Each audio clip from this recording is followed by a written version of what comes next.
पिछले एपिसोड में हमने देखा हान फे अपने हान राज्य की ओर धीरे धीरे आगे बढ़ रहा था। यह हेवनली सॉन्ग का दूसरा पार्ट है और हम देखते हैं कि रात का टाइम है और एक लैंप जलता हुआ हमें दिखाई देता है और हम देखते हैं एक आदमी एक पत्र लिख रहा होता है और लिखने के बाद में उसे छुपाने के लिए एक बांस के बम्बू में डाल देता है और तभी उसे कुछ सुनाई देता है। एक आदमी कह रहा होता है कि बहुत रात हो चुकी है और आप अभी तक सोए नहीं और यह बहुत सावधानी से छुपाया गया है। तो वह आदमी पहरेदार को बुलाता है। तब वह आदमी कहता है कि कोई नहीं आएगा मिस्टर ली, और वह पत्र तुम किसी को नहीं दे सकते, किसी को भी नहीं। तब वह आदमी कहता है कि आप कौन हैं? तो वह आदमी कहता है एक व्यक्ति जो रात में छिपने के लिए अंधेरे का उपयोग करता है। तब वह आदमी कहता है क्या आप नाइटफॉल से हैं? तो वह कहता है कि मेरे लिए यही सही है, मैं नाइटफॉल से हूँ, लेकिन तुम्हारे लिए इनाम मौत होगी।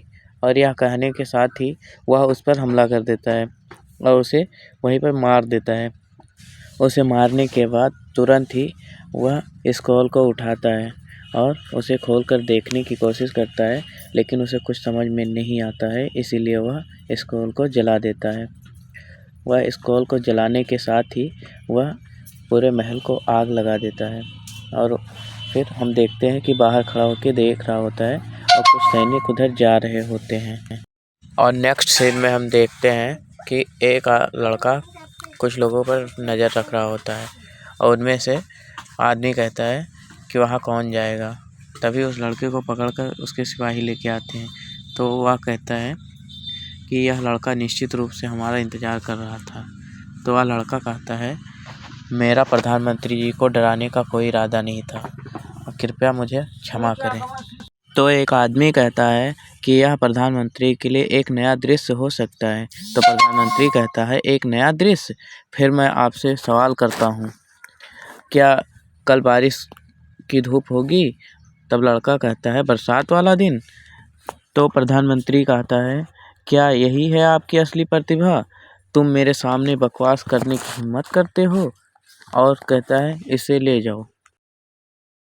तब लड़का कहता है अगर प्रधानमंत्री को विश्वास नहीं होगा तो मैं शर्त लगा लूँगा।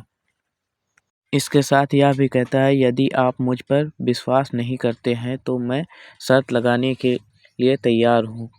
तब प्रधानमंत्री कहता है किस प्रकार का शर्त? तो लड़का कहता है राजनीतिक संघर्षों में विजेता और हारने वाले होते हैं और आपके जीवन का क्या मूल्य है? तो एक आदमी कहता है कि यह प्रधानमंत्री को निश्चित रूप से बेहद अमीर बना देगा। तब प्रधानमंत्री कहता है अगर तुम पागल नहीं हो तो तुम में हिम्मत है, यदि मैं तुम्हारे प्राण बख्श दूँ तो क्या लाभ है? आपको जिंदा रखने से क्या फ़ायदा? तो लड़का कहता है प्रधानमंत्री की भलाई के लिए बरसात के दिन की तैयारी करो। तब प्रधानमंत्री कहता है कि तुम्हारा नाम क्या है? तो वह लड़का कहता है मेरा नाम लेसी है। और हम नेक्स्ट सीन में देखते हैं कि बहुत ज़ोर से बारिश हो रही है और वहाँ से कोई जा रहा होता है और वो हान फे है।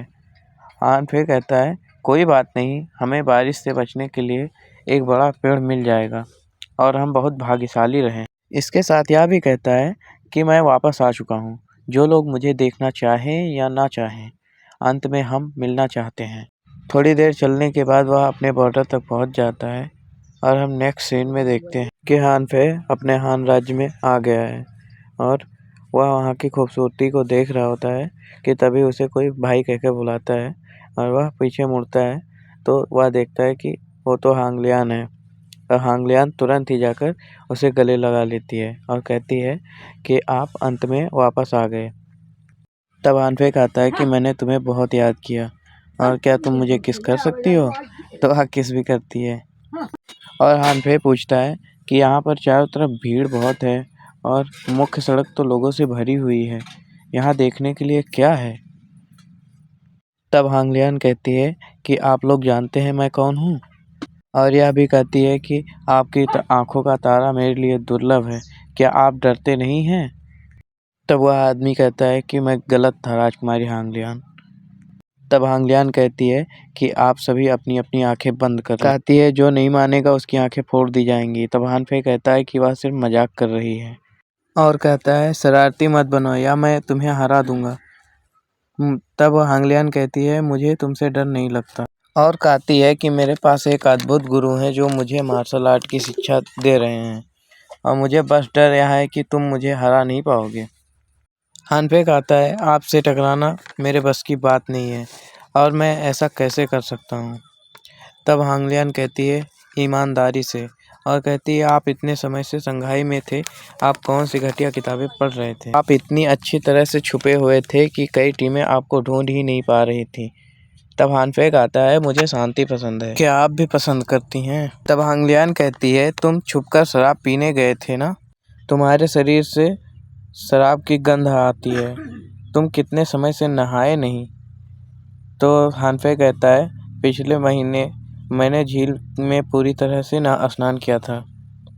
तब हांगलियान शौक होते हुए कहती है पिछले महीने। तब हानफे कहता है नहाने के कारण मुझे बुखार हो गया, इसीलिए दोबारा नहाने की हिम्मत नहीं। तब हांगलियान पूछती है कि मैंने तुम्हें जो हार दिया था वह हार कहाँ है, कहीं तुमने उसे बेच तो नहीं दिया।